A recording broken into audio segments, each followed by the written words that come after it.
Just take a look at this. Wow, right? I think it's amazing. Over 100 open blooms and more to come. This is my favorite orchid. I love the color of the flowers with the lavender petals and sepals, and purple labellum. The petals and the sepals also have a sparkling iridescent quality in the sunlight that doesn't really come through in pictures. Of course, as you can see, it puts out multiple flower spikes per cane. It blooms several times a year, and the blooms last for months. It also flowers off of older canes, grows new canes and keikis all the time, and grows in the full sun. So it's pretty much a perfect orchid. I don't have an ID, but I think it's some type of Dendrobium hybrid. I haven't seen any Dendrobiums identical to it in the local shows or in images online, so if any of you have it or know what it is, please let me know in the comments. So what are the secrets for getting such a glorious display of blooms? Let me start with my top 4 tips and save the best mind-blowing truth for last. So the 5th biggest secret for getting a great flower display is to find the best location for your orchid and don't move it unless absolutely necessary. Of course, this relates to the type of orchid you have. If your local environment is too hot or cold, too sunny or dark, or too wet for that type of orchid, you may not be able to grow it properly outside. In this case, it may need to be inside your home or in a greenhouse. So definitely do some research on the temperature, lighting, and water needs for your particular type of orchid. Even if you have the right local conditions, it's always best not to move your plant from the spot that is growing well, particularly if it's in butter spike. The plant takes time to adapt to its spot, so moving it to a sunnier or shadier place may burn the leaves or reduce its growth. The flower spikes also typically grow towards a light source, so moving a plant around may affect the bud or flower development.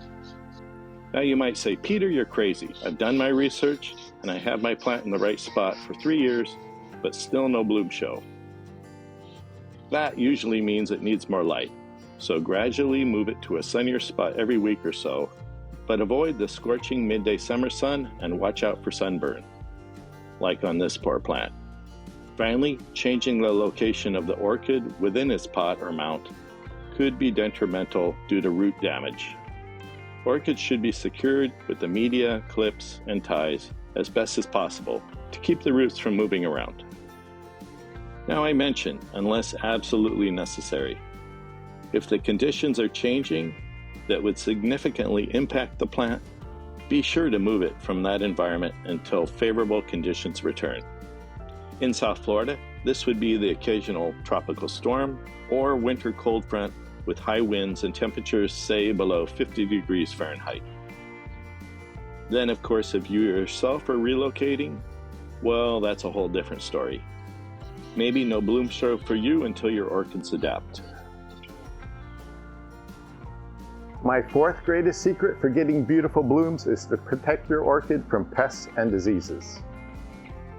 Obviously, there are many types of bacterial, fungal, and viral infections that can damage and in some cases rapidly kill your plant. Cleanliness, proper care, and preventative treatments are the best approach compared to taking actions once the orchid is infected. Similarly, for pests, spot treatment is sometimes possible, but serious infestations may require repeated systemic treatments. There are too many different problems, products, and approaches for me to discuss here, but there are many great resources available with this information. The one I use is St. Augustine's Orchid Society's website, where they have links and details with pictures of the different issues as well as the appropriate treatments, including how much of the products are needed for home application. I've been using Banra and Safari every month or 2 with spot treatment with BioAdvance 3-in-1. However, for this orchid, we've been losing blooms and buds to a unique South Florida pest. Not thrips, mites, or scales, but feral iguanas. I'll post a few pictures of what we have.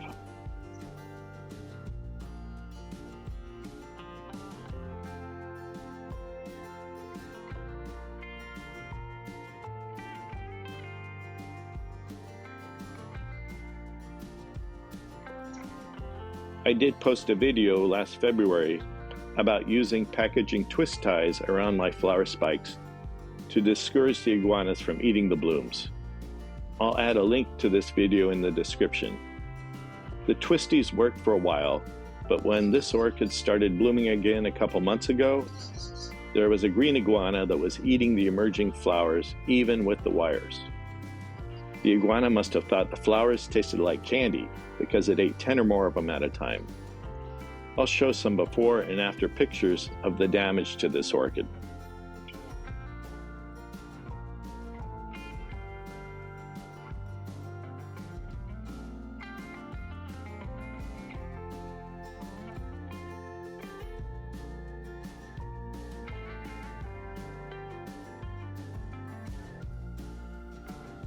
It's funny because I've seen many iguanas running around parts of the Fairchild Tropical Garden in Miami, where they have beautiful blooming orchids.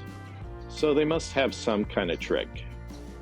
Anyway, a friend of mine told me to try peppermint spray, which smelled great for a few hours but didn't affect the iguana.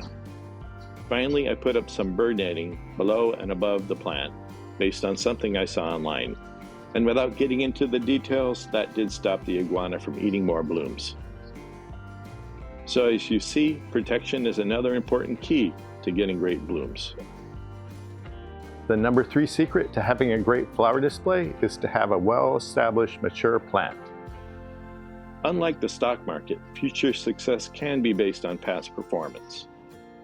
I did find some pictures where this orchid blooms several times a year, including the fall. And I'll tell you, this year, this orchid was ready for a big bloom moment. We originally got this from a neighbor over 15 years ago. It was mounted in a coconut husk, and we attached it to this palm in the middle of our deck. Well, as you can see, it's grown a ton since then. I guess you could almost call it a specimen plant. I've seen this before at other houses in South Florida, where someone many years ago put an orchid in a tree and it just grows and grows naturally in our warm and wet environment. It's pretty amazing, right? My Dendrobium here has probably doubled in size in the past 4 or 5 years. So it now has a lot of choices in canes to produce a bunch of flowers, which brings me to the next tip. My second biggest secret was even a bit of surprise for me, so let me share it with you. As I mentioned, we've had this orchid for many years and it blooms multiple times a year. But this year, I was more consistent in feeding it throughout the spring and summer. So number 2 is fertilize. Monthly, I use 20-20-20 with CalMag and seaweed extract for 3 weeks, and then 10-30-20 with CalMag and Super Thrive on week 4. That was the only real change we made this year, proper fertilizing. But as you can see, it paid off. The new canes got just huge, resulting in many bud-loaded spikes per cane. And the buds open and blooms spread out over a 2 to 3 week period. We expect this show to last a couple months, and I'll keep up my fertilizing regime till the weather gets cooler.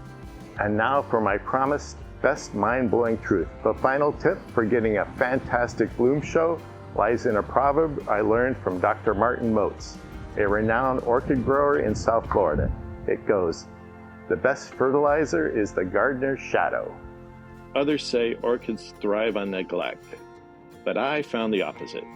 In fact, if I hadn't checked on this plant on a regular basis, giving it water, fertilizer, and preventive care when needed, we wouldn't be enjoying this beautiful display now, but likely would be looking at a bunch of fat iguanas. So keep a close eye on your plants and learn what they're telling you, particularly if they're new. It's even good to keep notes on when they produce new roots and growths, and how and when they produce flowers. For your attention, you will be rewarded with beautiful blooms. So there you have it. Mostly common sense, right? But after I saw these beautiful blooms on my favorite orchid, I just needed to share it. So I hope you enjoy this show as much as we do. Thanks for watching.